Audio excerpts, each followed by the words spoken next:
Good afternoon and welcome to gathered family, administrators, students, new members, family, and friends. My name is Dr. William Bowerman, and I serve as professor and chair of the Department of Environmental Science and Technology in the College of Agriculture and Natural Resources. But today I'm most proud to stand here as president of Chapter 22 CP of the National Honor Society of Phi Kappa Phi. Today we celebrate excellence. We gather to initiate worthy individuals into the Honor Society of Phi Kappa Phi. These persons have been chosen on the basis of their superior scholarship.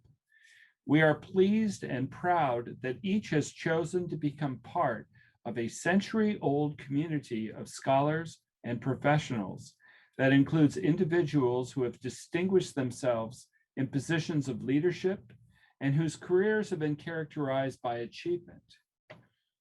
Our members have served in the White House, the Congress, and the Supreme Court of the United States. They have won Nobel Prizes, Pulitzer Prizes, and numerous other national and international awards for service and achievement in their chosen fields. Phi Kappa Phi is proud to include among its membership thousands of women and men who, for more than a century, have sought to make a difference in the communities where they live and work. I will now introduce the platform party members. And I will start with Dr. Darrell Pines, President of the University of Maryland, and the Glenn L. Martin Professor of Aerospace Engineering, who is a special inductee today. Dr. Ann Wiley, Interim Senior Vice President and Provost, who is also a special inductee today. We have a special guest speaker, Dr. Patty Perillo, who is our Vice President for Student Affairs. Members of the leadership of our chapter include Dr. Robert Infantino, Associate Dean of the College of Computer, Mathematical, and Natural Sciences, and our Secretary. Dr. Paul Leisham, Associate Professor of Ecology and Health in the Department of Environmental Science and Technology in the College of Agriculture and Natural Resources, who serves as our treasurer. Ms. Elise Orloff, who is an honored graduate of the University of Maryland and who serves as our scholarship chair. Mr. Jonathan Stepanoff, who is our webmaster and multimedia specialist in the Department of Environmental Science and Technology and in the Department of Animals and Avian Sciences in the College of Agriculture and Natural Resources. He is our Director of Communications and photographer. Now to our student chapter members who also serve as student vice presidents of our chapter. Mr. Tristan Hightower, who is a doctoral candidate in the Department of Government and Politics, pursuing studies in legislative affairs and representation. He is the president of our student chapter and a student vice president. Ms. Haley Kaur is a senior undergraduate student in the School of Public Health and serves as a student president. Ms. Gianna Roby is a senior undergraduate student in the Department of Hearing and Speech Sciences and as our student vice president. Also, Ms. Maria Liberati, who is executive administrative assistant in the Department of Environmental Sciences and Technology in the College of Agriculture and Natural Resources, and is our chapter executive administrative assistant who helps us keep the chapter going at the university. So welcome to the members of our party. So in 1920, the Phi Kappa Phi Society established its 22nd chapter at the University of Maryland. For over a century, we have been advancing academic excellence and cultivating the love of learning at the University of Maryland. Today, we continue that tradition. The Society's values are conveyed in its motto, "Let the love of learning rule humanity." Our mission also states clearly who we are and what we do, to recognize and promote academic excellence in all fields of higher education, and to engage the community of scholars in service to others. Phi Kappa Phi standards are unsurpassed and second to none. We seek to reward excellence wherever it can be identified in any institution that has a chapter of the society. By virtue of its interdisciplinary nature, Phi Kappa Phi elects its membership from all academic fields within the university. Now, our student vice president, Haley Kaur, will introduce our guest speaker, Dr. Patty Perillo. Dr. Perillo serves as the Vice President for Student Affairs at the University of Maryland.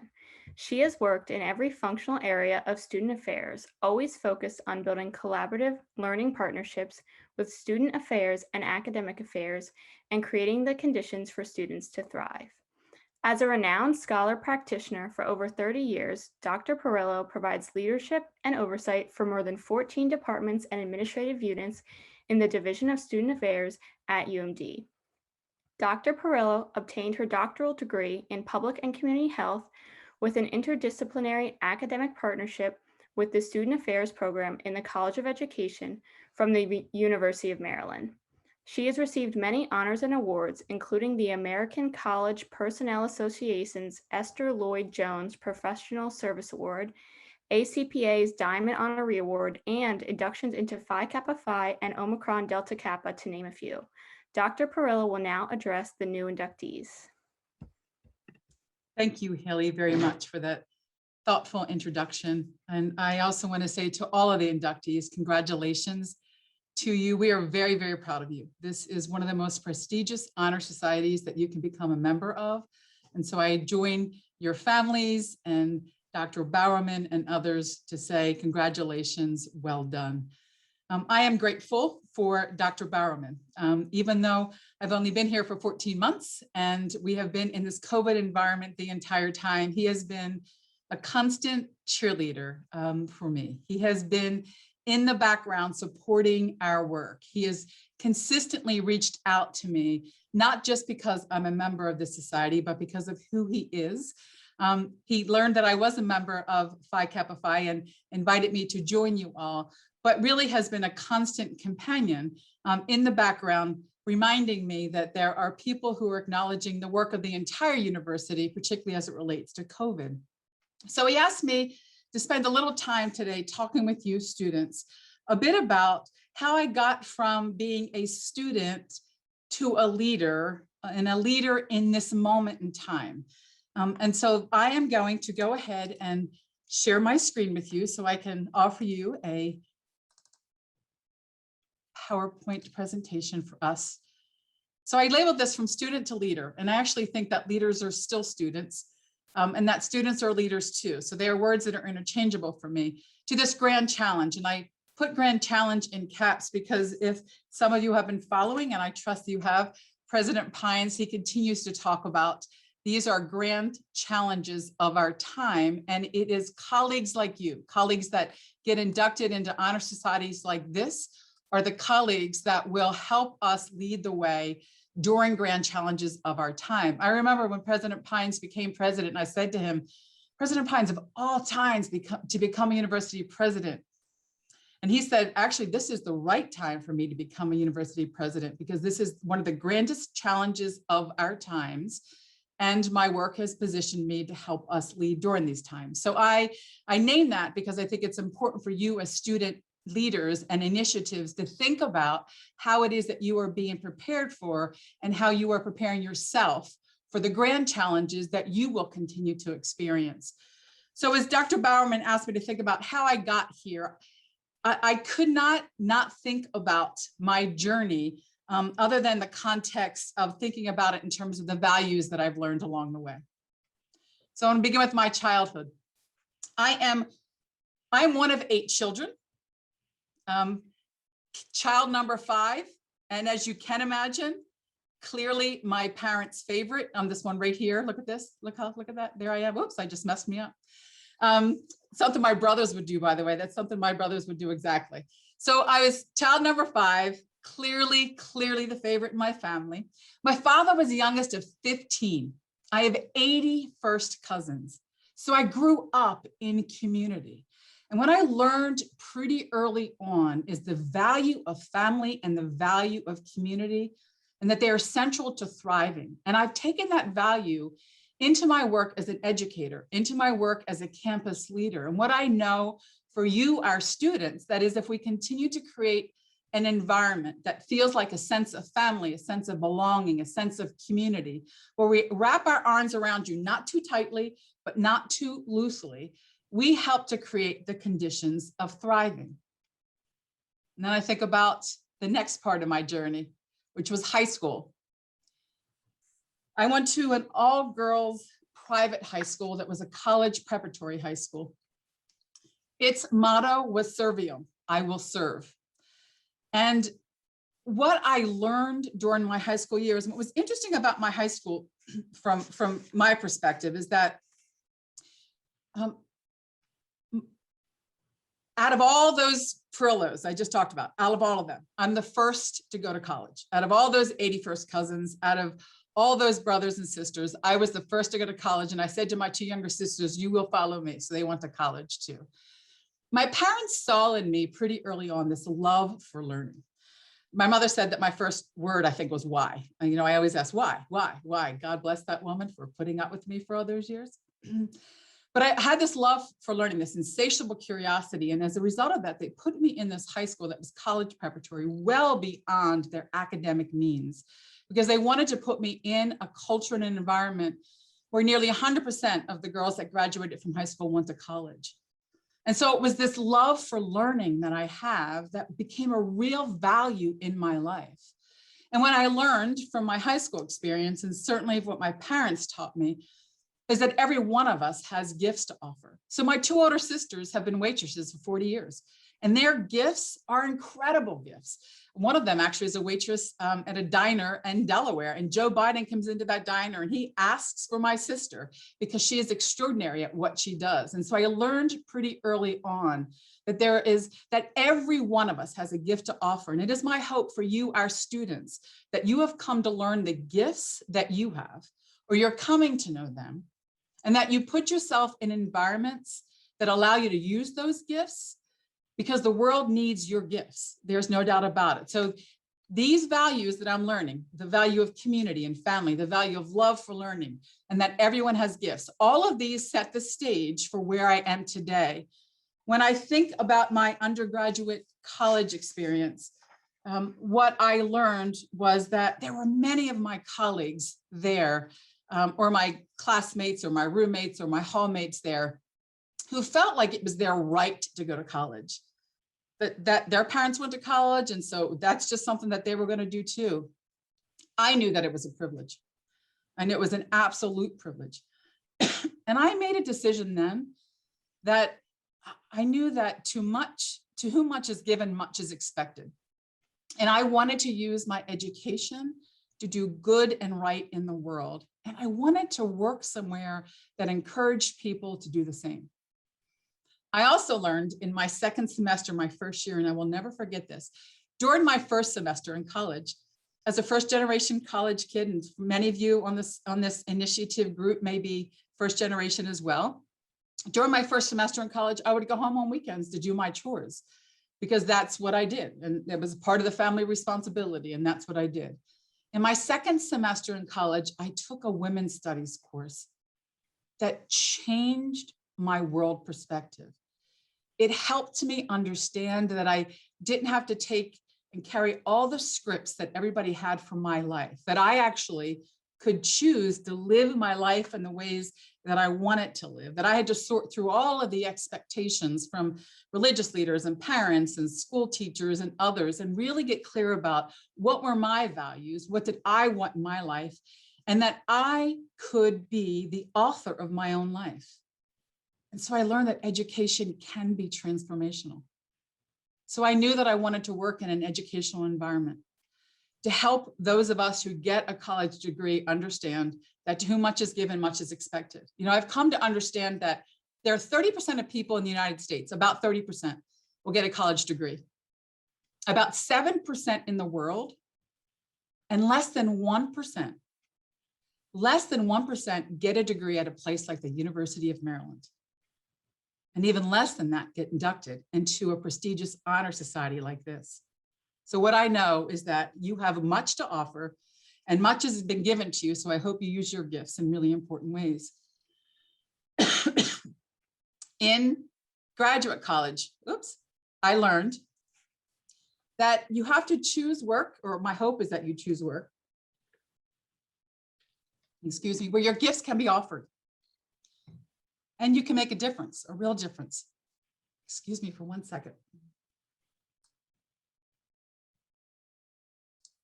My windows are open and the pollen's coming in. Excuse me for that. There we go.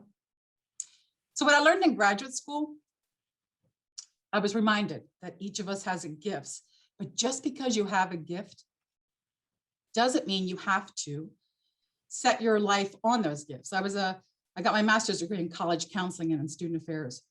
And I was a great college counselor, but it didn't bring me the joy that the work I'm doing right now does.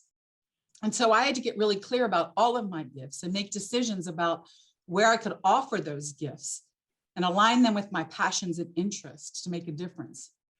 And I hope that you do the same. And then I came to the University of Maryland.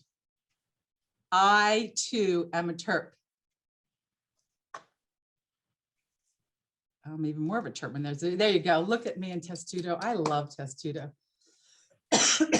And what I learned in my doctoral program, and again, as you heard from Haley, that it was a joint kind of an integrative doctoral study where I had faculty members from student affairs and higher education and faculty members from public health. And what I learned from my faculty is that leadership requires care and responsibility for the community which you have responsibility for.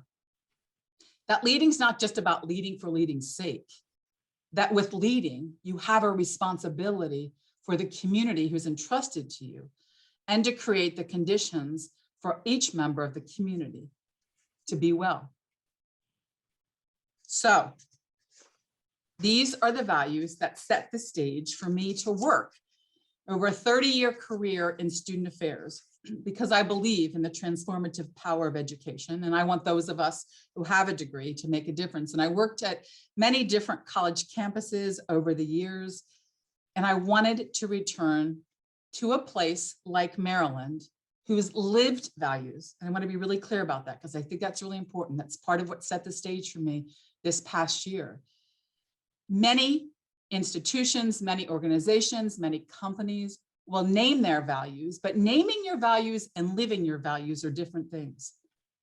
And what I knew from my colleagues who I was with 25 years ago, who were still at this place, the University of Maryland, that this was an institution who was living its stated values. And that was really, really important for me.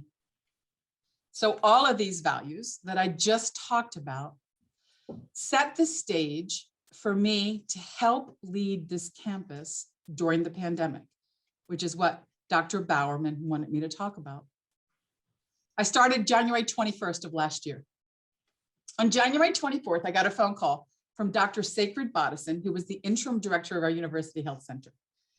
I knew Dr. Bodison when I was a doctoral student here because I was a health educator in the health center, and she was there at the time. She was the associate director, not the director, but I got to know her.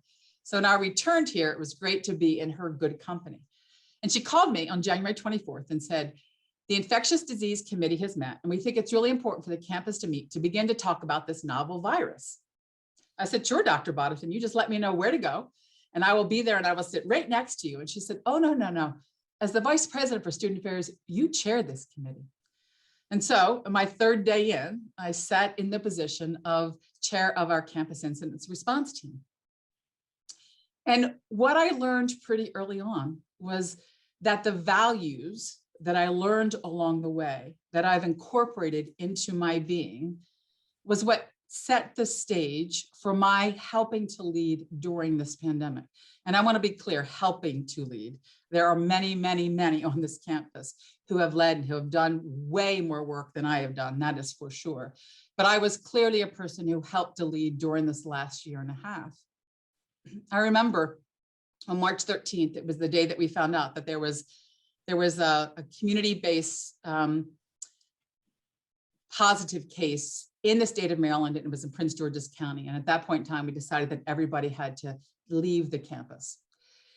And within hours, we started to receive emails. And I literally got emails, one right after the other. One email from a parent who said, "Thank you very much for taking this seriously. Thank you for caring about the safety and well-being of my child. Appreciate you and the rest of the institution." Right after that, I got another one that said, "This is a hoax. I cannot believe that you are doing this. You are being a draconian. You should have kept our students there." And I learned pretty early on that no matter what we did, no matter what decisions we made as an institution, that we were going to make some people happy and some people not so happy. So I knew then that as long as we stayed true to our values, and when President Pines became president of this university, he was very, very clear that our number one priority was to do everything we could to keep this campus safe and well. That was our centering value, every decision that we made, and always made with good, sound public health and medical advice and guidance. We used our chief medical officer and our dean of public health's knowledge to help inform our decisions. And it was the combination of those two things, the values and the good public health and medical advice, that really grounded our work moving forward. In addition to value, students, and as new inductees and the less than 1% of people in this world who get inducted into this prestigious honor society, I also want you to think about making sure you work at places whose values align with yours. Their values are not just stated and they're lived, and that people recognize your gifts, your strengths. Because I believe that when your values align with an institution and they're lived, and your gifts are being offered and the institution welcomes your gifts, then you're truly in vocation. I think it was Buechner who said that when your gifts meet the world's needs, then you're truly in vocation. And I feel like that's part of what's happened to me this past year because of the alignment of values and strengths.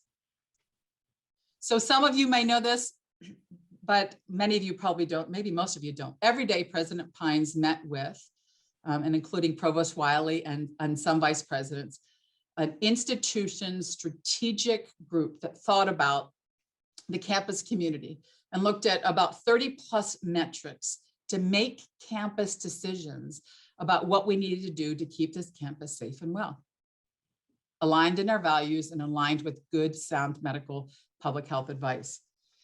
I had the good fortune of leading a daily response team myself, and it was the student affairs response team. And that's where Dr. Bowerman continued to say, send me emails saying, "Thank you. We're watching from a distance. We appreciate you."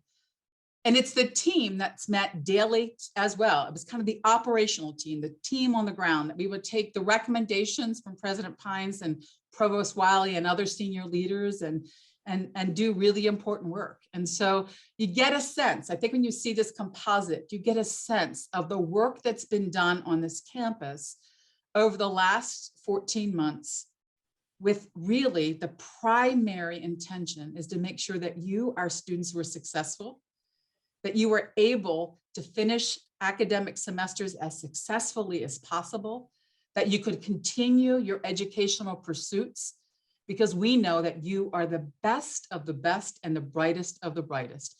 And we want you to thrive. And we know that the conditions have not been easy, but we wanted to make sure that we continue to clear the way for you. And so that is what we've done. And so with that, I want to end with my favorite poet, Mary Oliver, who asked the question in her poem, The Summer Day. Tell me, what is it you, Terps, plan to do with your one wild and precious life? And it is my deep hope and prayer that it is a life where you live aligned with your values and you offer your gifts because you are really special and you have much to offer. Thank you. It is an honor to have Dr. Perillo here today. She has worked tirelessly with her entire team to keep us safe this past year, and we are very thankful she took time out of her busy schedule to speak with us. Now, our treasurer, Dr. Paul Liesenham, will discuss the history of Phi Kappa Phi and our chapter. Great, thank you, Haley. So the bylaws of the University of Maryland chapter of Phi Kappa Phi, operating within the framework of the Society's bylaws, specify certain conditions to be observed in electing persons to membership. These conditions can be summarized as follows. Senior undergraduates shall be in the upper 10% of their class in each college or division. Juniors are drawn from the upper 7.5% of their class. Graduate and professional students who have completed 1 full year of study and are in the upper 10% of all candidates for graduate or professional degrees are also eligible for membership. Faculty, administrators, professional staff, and alumni who have achieved scholarly distinction also qualify for membership. It is fitting that candidates about to be initiated into Phi Kappa Phi know certain facts about the society. In 1897, Marcus L. Uran, a student at Maine State College, now the University of Maine, proposed to his professors an honor society built upon a broader base and with wider purpose than in existence at that time. At the request of college president Abram Harris, Uran drafted a constitution and set of bylaws for such an organization. Uran and Harris, assisted by interested professors, succeeded in organizing the Lambda Sigma Eta Society, an academic honor society open to superior students regardless of academic discipline. 10 students were elected to membership that first year. After Uran's graduation, President Harris assumed the responsibility for promoting the society. In 1900, with strong support from the presidents of the University of Maine, Pennsylvania State College, now Pennsylvania State University, and the University of Tennessee, the society became a national organization. In the same year, the society was renamed Phi Kappa Phi from the initials of three Greek words of its adopted motto. Today, there are more than 300 chapters of Phi Kappa Phi, ranging from Maine to the Philippines and from Alaska to Puerto Rico. Our chapter 22 dates to 1920, the same year that the Maryland State College, then the land-grant institution for the state of Maryland, merged with professional schools in Baltimore to become the University of Maryland. As the years progressed, initiates from Baltimore County, Global Campus, formerly University College, and the Eastern Shore joined those from College Park.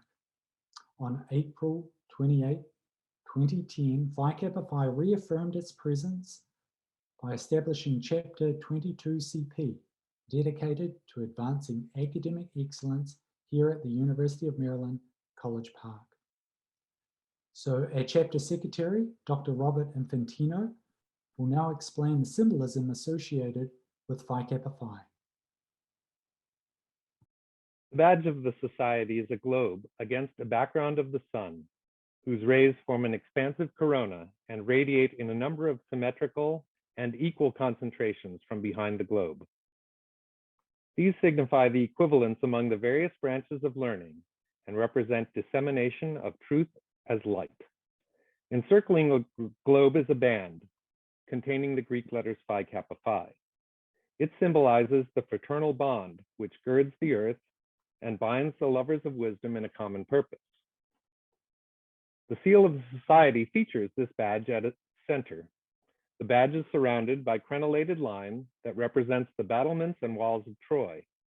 In the space between this line and the periphery of the seal appear 3 stars just above the badge, one for each of the 3 original chapters. And below the badge is the phrase founded 1897. The ribbon of the society is a meander pattern that is common in ancient Greek art and symbolizes the classical features of the society. The first word of Phi Kappa Phi motto is philosophia. For historical reasons, the society translates this Greek word as the love of learning. The second word of the motto is krateto, a verb meaning to rule. In our motto, the word has the form of a strong exhortation that calls on you and us to let the love of learning rule. And the last word of the motto is photon. This word occurs in ancient Greek poetry and drama with reference to mortals in contrast to immortal gods.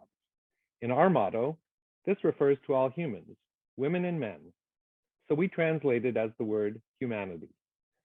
Thus, in saying the Phi Kappa Phi motto, philosophia, krateto photon, you are calling on yourself and others to have lived lives ruled by the love of learning. Our student president, Tristan Hightower, will now discuss the benefits of being a member of Phi Kappa Phi. As initiates, you receive a certificate of membership, as well as an emblem in the form of a pin. Each of you will receive a subscription to the Society's publication, the Phi Kappa Phi Forum magazine, along with access to a variety of benefits and services designed to assist you throughout your academic and professional life. And as a Society member, you'll be eligible to compete for numerous scholarships and awards valued at nearly $1 million each year. Let me remind you that once initiated into the Society, each of you will always be a member of Phi Kappa Phi. But to be classified as an active member and to continue to receive many benefits, you will need to pay national dues annually. You're urged to maintain active membership, not only as a means of personal fulfillment, but also as a way of helping to sustain the prestige and to support the activities of your honor society. We also sincerely hope that you will support your local chapter of Phi Kappa Phi at the University of Maryland. To assist in the recognition of new members, I asked Dr. William Bowerman to lead the affirmation of membership. So will the candidates and all current Phi Kappa Phi members please recite, along with President Hines, the Society's affirmation of membership? In response to the honor bestowed on me by my election to the Phi Kappa Phi, I shall continue to uphold the motto of Phi Kappa Phi, let the love of learning rule humanity. Thank you. We shall now confer upon each of you the membership in Phi Kappa Phi to which you have been elected, with all the rights, privileges, and responsibilities appertaining thereunto. By virtue of your superior scholarship, by virtue of what you have achieved and who you are, the combination of qualities that led to your election by this chapter of the Society, it is now my privilege to declare you to be members in good standing of the Honor Society of Phi Kappa Phi. May you continue to merit this high honor, never complacent, ever seeking the realization of the Society's motto, let the love of learning rule humanity. Congratulations to all of you. Every year, the Honor Society of Phi Kappa Phi awards 50 fellowships of $8,500 each, 6 at $20,000 each, and 2 at $35,000 each to members entering their first year of graduate or professional study. Each Phi Kappa Phi chapter may select one candidate from among its local applicants to compete for the society-wide awards. This year, we had 4 applicants, and these individuals deserve special attention. Natalie Beckley, Morgan Coley, Donald De Alvis, and Gianna Roby. Each of our 4 applicants will receive scholarship funding, and national recipients will be notified by June 15th, 2021. As a student vice president of this chapter, I'd also like to take a moment to mention that we will be recruiting at least 2 additional student officers to serve in the upcoming academic year. If you are a current junior and would be interested in serving as an officer, please keep a lookout for an email from me in the coming days. The following members, listed in alphabetical order, have accepted the honor of membership in the Honor Society of Phi Kappa Phi.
And with that, I would like to proclaim today's proceedings are now adjourned. Thank you and congratulations, and go Terps. Thank you all.